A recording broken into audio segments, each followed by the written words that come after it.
Siksik sa aktibidad ang naging linggo ni Pangulong Ferdinand R. Marcos Jr. Isa na po rito ang pangungunan niya sa ilang inspeksyon para sa pagbubukas ng klase sa ilalim ng Brigada Eskwela.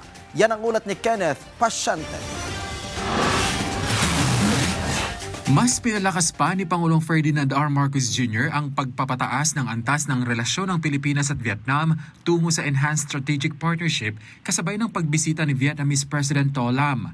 Pinagtibay ng dalawang bansa ang mas malalim na kooperasyon sa larangan ng seguridad, kalakalan, pamumuhunan, teknolohiya, turismo at edukasyon.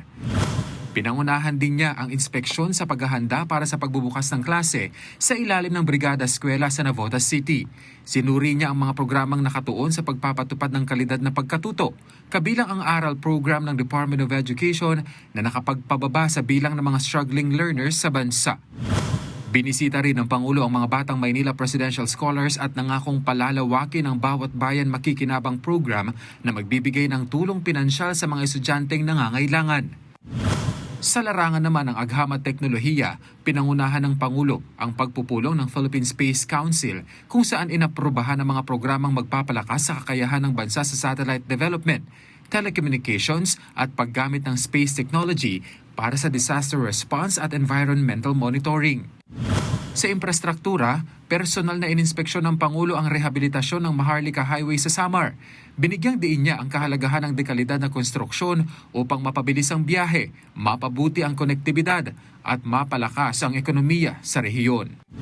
Patuloy din ang diplomatic relations ng administrasyon matapos tanggapin ng Pangulo ang mga bagong ambassador mula Peru at Order of Malta upang higit pang mapalawak ang ugnayan ng Pilipinas sa ibang bansa.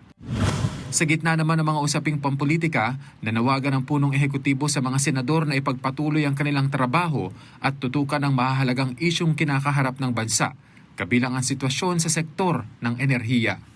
Kenneth Pasyente, para sa Pambansang TV, sa Bago, Pilipinas.